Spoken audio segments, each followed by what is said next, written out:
A crowd gathered to protest non-white immigration in Vancouver after Labor Day in 1907. They marched up Georgia Street, turned on Granville, and came down Hastings to City Hall on Main Street, where they burned Lieutenant Governor James Dunsmuir in effigy.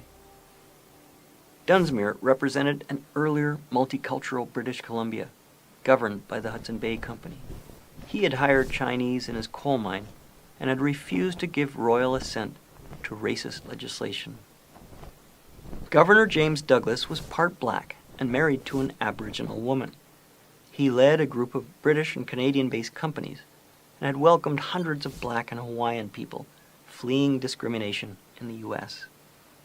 The march was organized by the Asiatic Exclusion League, created by U.S. labor unions to stop Japanese, Chinese, and Korean immigration. A.E. Fowler had led the Seattle Labor Day Parade and then went to Bellingham, where he incited a race riot by white workers, forcing 256 out of town. Many went north, where Governor General Earl Grey asked that Sikh workers be given sanctuary on Canadian soil, as they were subjects of the king. Fowler then crossed the Canadian border to Vancouver, where Mayor Bethune and his electoral union council slate had voted to host anti-Chinese rally at City Hall. Fowler gave a speech to 2,000 inside, then went outside and spoke to another 7,000 about the Bellingham riot. Someone moved a motion that Asians be removed from Vancouver as well. The crowd shouted its approval. The mob swung into action. They marched into Chinatown, breaking everything they could. Later, they turned on Japantown, but the Japanese were prepared and fought back. On Monday, all Chinese in the city went on strike. It wasn't until Wednesday that the city was functioning again. The Vancouver race riot reverberated around the world. The East India Company, the sister of the Hudson Bay Company, had governed India for years, but only with the support of Sikh soldiers. The Vancouver race riot and its aftermath alienated these soldiers and ultimately ended the British Raj. Vancouver's race riot triggered Canada's war on drugs. Under the previous Hudson Bay Company government, there was no prohibition. Opium was legal but heavily taxed. The Knights of Labor denied membership to anyone in the alcohol industry, and their rioters destroyed the opium equipment in Chinatown. The federal investigation of the riot led Canada to declare opium and later other drugs illegal. Pressure had been building for years. BC's first labor organization, the Working Men's Protective Association, had changed its name to the Anti-Chinese Association. It organized a petition of 1,700 names for a Chinese head tax, submitted by Amour de Cosmos. In 1891, the Vancouver Labor Council called for an end to Chinese immigration.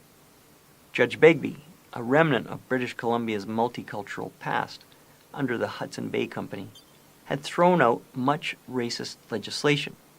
It was only after he died in 1894 that the 1895 Chinese head tax could be implemented.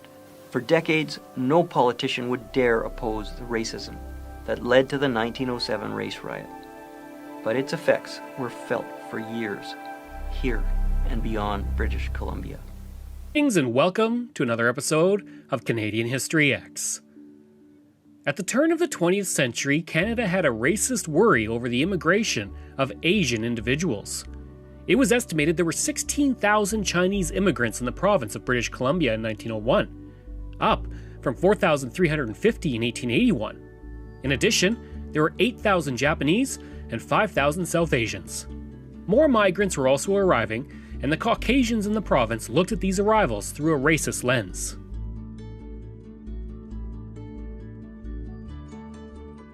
Many spouted the age-old sentiment of, "They're taking our jobs," and Canada had already been putting racist policies in place to stop immigration.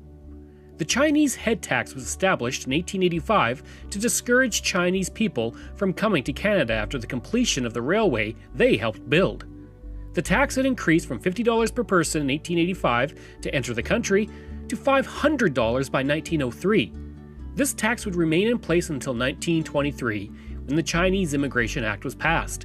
Now, before you think this was because people thought that the head tax was racist and should be gone, well, unfortunately, this new act actually prevented all Chinese immigration except for that of businessmen, clergy, educators, and students, and that act would remain in place until the 1940s. In 1887, a riot had taken place in Cole Harbour near present-day Vancouver when anti-Asian supporters started smashing the businesses and homes of the Chinese living in the community. The second, and much worse riot, would take place in 1907. Early in that year, the Grand Trunk and Pacific Railway lobbied Ottawa to let it import 11,000 Japanese workers to build its northern BC line. This was opposed by Premier Boal of British Columbia and the Asiatic Exclusion League. The federal government refused to allow the immigration, and the Asiatic Exclusion League had actually formed only a month earlier, and it was backed by the Knights of Labor. Its members included Mayor Alexander Bethune and several city councillors. They wanted to make sure that the first city event was a big deal, and on September 7, 1907, the members of the Asiatic Exclusion League decided to march their parade to City Hall and right by Chinatown. A rally was planned at Chinatown to address issues of Asian immigration, and Major E. Brown would lead the parade as people held up signs that said things like, "For a White Canada." The parade would march with 10,000 Canadian and American citizens, and there would be speakers.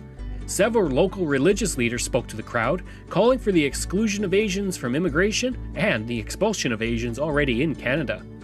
Suddenly, there was the sound of smashing glass. A teenager had thrown a rock through a window, and the crowd that gathered for the parade quickly turned into a mob that threw bottles and rocks at windows and attempted to destroy the homes and businesses of Chinese and Japanese residents. After hitting Chinatown, the mob went to Japantown and continued their destruction, but were pushed back by Japanese residents who had not been caught by surprise like those in Chinatown. They formed themselves together and barricaded the streets. For the next 2 days, rioting would occur, and there would be an attempt to burn down the Japanese school on Alexandra Street. Only 24 officers were available from the Vancouver Police Department, and as soon as the police arrested a rioter, other rioters just set them free. Mackenzie King, the Labour Minister and future Prime Minister, wrote a royal commission on the events, and $36,000 in damage was given to the injured communities, far less than what had actually been destroyed. Instead of using this event as a reason to make Canada more inclusive, the government went all in on the racism.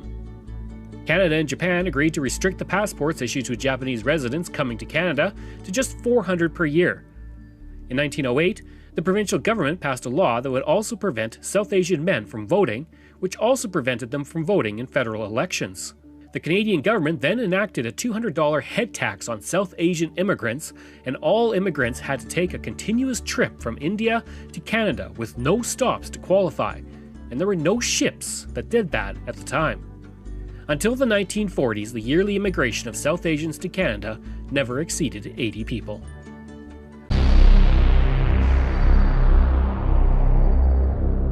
Vancouver, Canada. To many, it is the epitome of a multicultural, tolerant society. However, this people and their legislation have not always been so welcoming. On September 7, 1907, over 10,000 white people, led by the racist Asiatic Exclusion League, amassed at City Hall, paraded through Chinatown, shouted racist slogans, and caused thousands of dollars worth of damage to Asian businesses. Harley Wiley of the Ojibwe First Nation proclaims, "This riot took place in the territory of Musqueam, Squamish, and Burrard First Nations, who were first removed and put into reservations.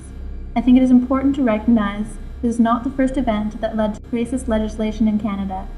The Indian Act was put in place in 1876. We must make this accurate and honest history available so we can learn from it. We must indeed learn from this and previous acts of violence in our city in order to right past injustice, promote equality, and provide opportunities to the people of the future. We have come a long way, Vancouver. Let us continue."